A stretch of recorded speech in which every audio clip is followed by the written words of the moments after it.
স্বামী কাজে বেরিয়েছে, বলে উঠলো দাঁড়াও স্বামী, থালায় ঘটি, ঘটিতে জল, সেই জল তুলসী গাছের নিচে দিয়ে তুলসী মাটি স্বামীর কপালে গলায় দিয়ে বলে উঠলো শোনো স্বামী, তুমি কাজে বেরিয়েছ, একটা কথা বলি, জীবনে অসৎ পথে তুমি 10 টাকাও আনবে না, লোক ঠকিয়ে তুমি 10 টাকাও আনবে না।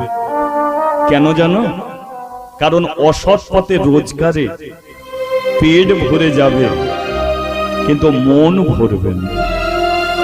আর জীবনে পরকে ঠকালে নিজেকে ঠকতে, তুমি পরের অন্ন কেড়ে নেবে, তোমার একটা মাত্র ছেলে, পরের অন্ন কাটতে কাটতে তোমার কিছু হবে না, আমার কিছু হবে না, কিন্তু ছেলেটার এমন একটা কঠিন অসুখ আসবে, ছেলেটার খেতেই পাবে না, না খেতে পেয়ে মরে যাবে।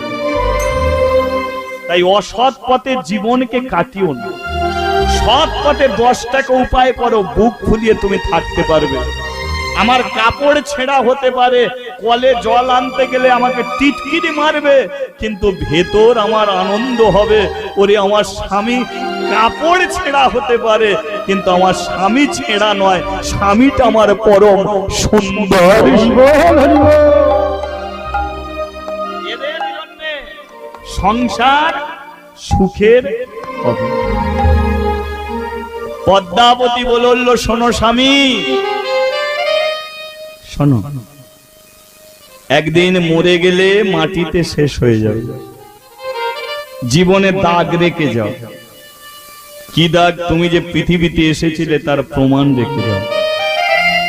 আমি তো ওই ভিক্ষে টিক্ষে করে সেবা দিই বলে এতদিন তুমি রান্না বান্না করেছো, আজ থেকে আমি আছি, তোমার কাজ অনেক কমে গেছে, তাই তুমি একটা গ্রন্থ লেখো।